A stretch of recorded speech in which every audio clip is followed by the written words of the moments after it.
ETF index mutual funds నేర్చుకుని stock మార్కెట్లో రాణించాలనుకుంటున్నారా? వెంటనే ఈ నెంబర్కి కాల్ చేయండి. Namaste, welcome back to Suman T. Present మనతో పాటు ఉన్నారు public speaker, motivational speaker, family counsellor Rajani Ramma garu. నమస్తే మ్యామ్. నమస్తే నవీన. మేడం, ఈ మధ్య కాలంలో మనము చాలా వీడియోలో మాట్లాడుకున్నాం ఇల్లీగల్ అఫైర్స్, వివాహేతర సంబంధాలు పెట్టుకొని కుటుంబాన్ని విచ్ఛిన్నం చేసుకుంటున్నారు, అటు ఆ మహిళలే కానీ పురుషులే కానీ.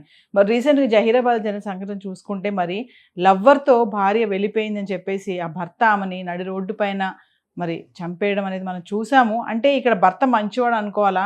మరి మహిళలు కూడా ఎందుకు ఇంత ఇలా తయారవుతున్నారు? అంటే కుటుంబం కానీ, పరువు కానీ, పిల్లలు కానీ, బాధ్యత కానీ ఇవేమి గుర్తు రావట్లేదా వీళ్ళకి? అలా వేరే వాళ్ళతో పెళ్ళి అయ్యాక వెళ్ళిపోవడం అనేది అసలు మరి దీన్ని ఎలా చూడాలంటారు? రోజు రోజుకి ఇలాంటివన్నీ కూడా పెరిగిపోతున్నాయి. మరి దీనికి పరిష్కారాలు లేవా?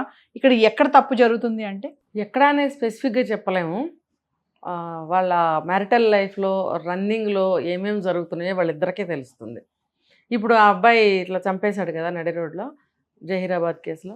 మరి ఇప్పుడు అబ్బాయిని అరెస్ట్ చేస్తారు, ఎంక్వైరీ చేస్తారు, మరి ఇంట్రాగేషన్ ఇవన్నీ ఉంటాయి, అక్కడ తేలాలి.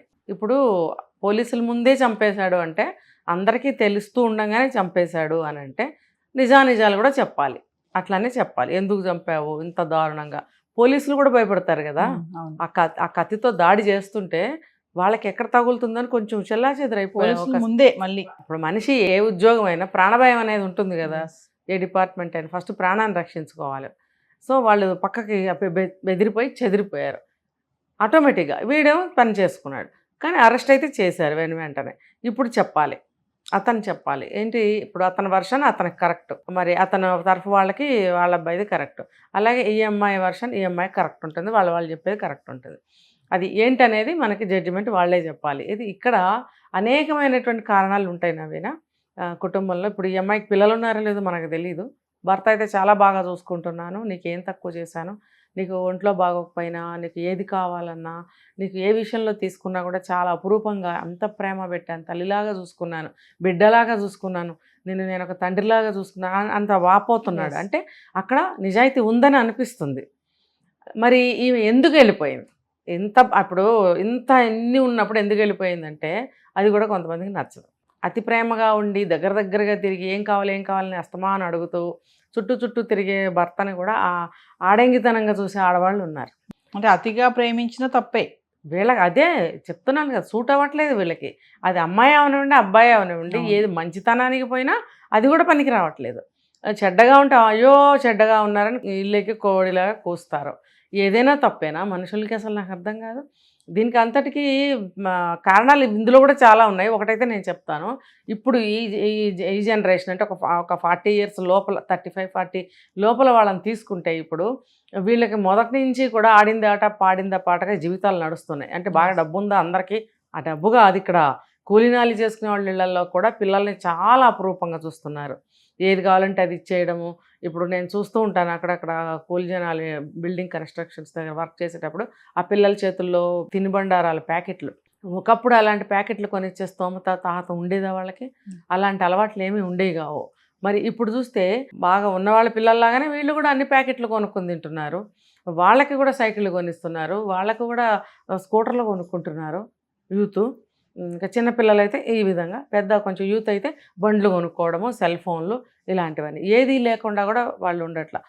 కూలి చేసుకునే వాళ్ళ అబ్బాయి నాకు సెల్ ఫోన్ కొనిస్తావా లేదా అని పేచీ పెట్టి సూసైడ్ చేసుకున్నాడని మన మధ్య మాట్లాడుకున్నాం.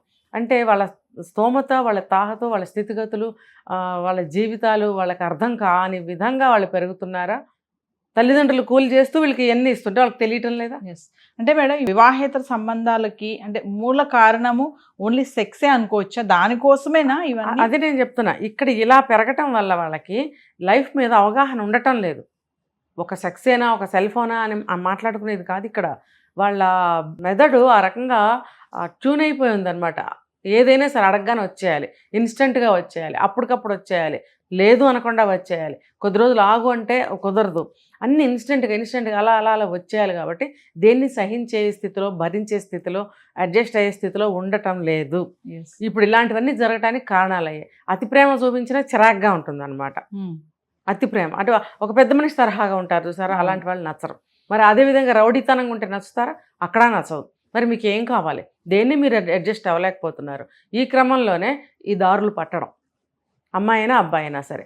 ఏంటి అన్ని 100కి 100 నీకు కావాల్సినట్టు ఎలా ఉంటాయి, ఉండవు. కాబట్టి పెళ్ళిళ్ళు చేసుకోకండి. నేను కొన్ని వీడియోస్లో ఇలాగే చెప్పాను, నేను పెళ్ళిళ్ళు చేసుకోకండి, పిల్లల్ని కనకండి, వేస్ట్. మ్యారేజ్ అనే దానిపైన ఒక అవగాహన లేకపోవడం వల్ల, అవగాహన లేకుండా పెళ్లి చేసుకోవడం వల్లనే ఇలాంటివన్నీ జరుగుతున్నాయని కూడా అనుకోవచ్చు అంటారా? అంతే మరి. సెక్స్ ప్రాబ్లం కానే కాదు నవీన, మీరు ఇందాక అడిగారు.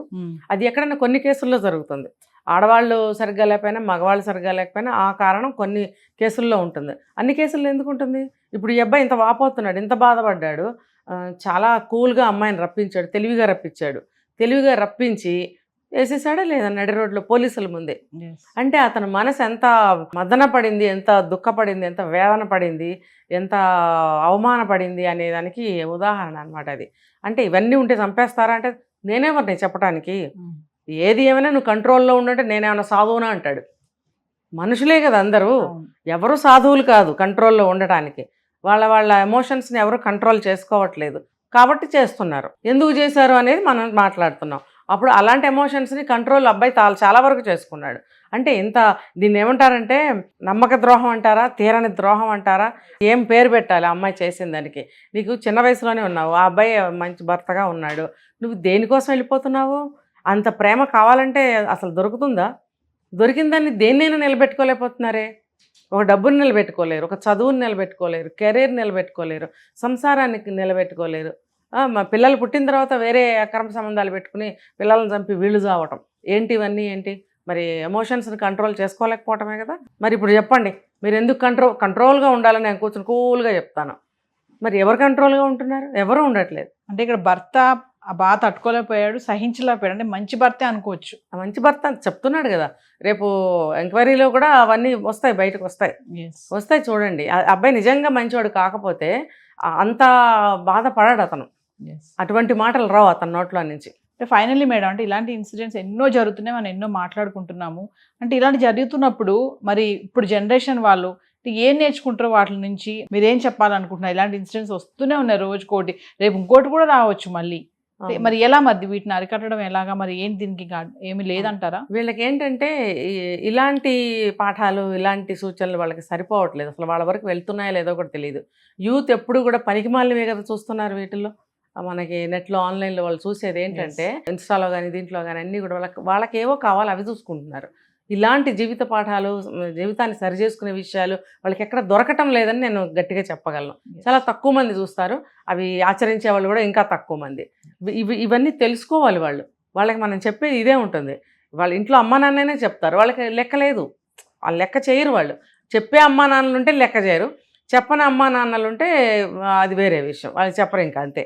ఏ రకంగా చూసుకుని వాళ్ళిద్దరు పిల్లలు మాత్రం చెడిపోవడం, పాడైపోవడం, భవిష్యత్తు నాశనం అవడం ఉంటుంది.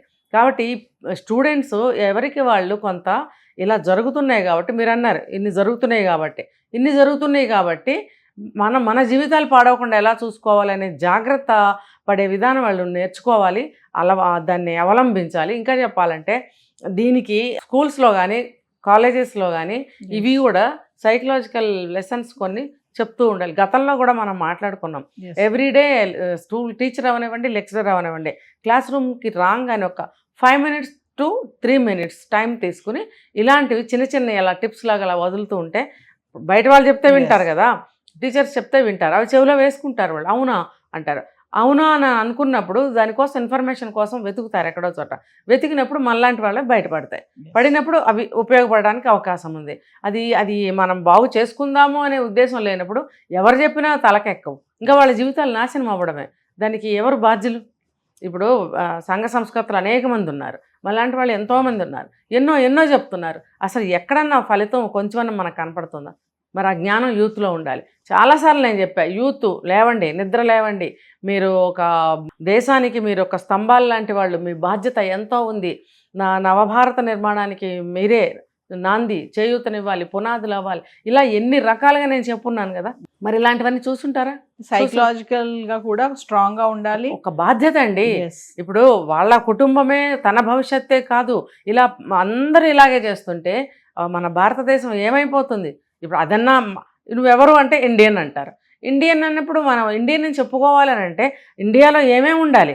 ఊరికే 4 వంకాయలు తీసుకొచ్చి అక్కడ పెడితే ఇది వంకాయ కూర అంటే కుదరదు కదా, బీరకాయలు తెచ్చి అక్కడ పెడితే ఇది బీరకాయ కూర అంటే కుదరదు కదా.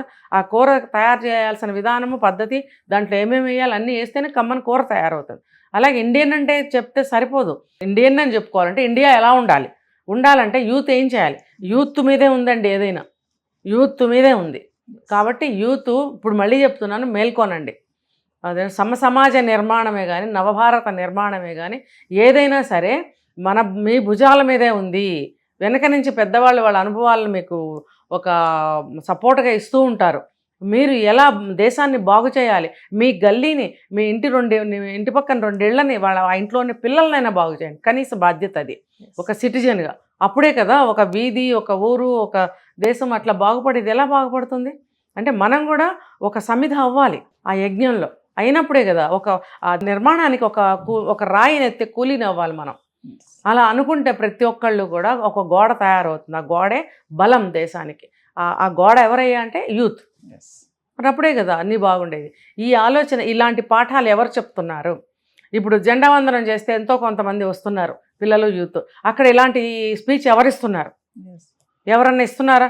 కనీసం పిలిపించన్నా ఇస్తున్నారా? మరి సమాజం ఎలా బాగుపడుతుందండి? పిల్లలు ఎలా బాగుపడతారు?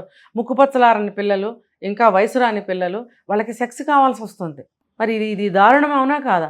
శరీరంలో హార్మోన్లు దాడి అనంటే అది జీవి పుట్టిన దగ్గర నుంచి ఆ మనిషిలో ఆ దాడి జరుగుతూనే ఉంటుంది కదా, ఆనాటి నుంచి ఈనాటి వరకు. అదేమి కొత్త విషయం కాదు, వింత కాదు, విశేషము కాదు. మనం కల్పిస్తున్న అర్థాలు ఇవన్నీ కూడా ఇక్కడ ఇలాంటి విషయాల్లోనే పాఠాల ద్వారా, ఒక స్పీచ్ల ద్వారా కంట్రోల్ని తీసుకురావాలి. మరి అది ఎలా సాధ్యమో మనం ఆలోచించాలి. Thank you.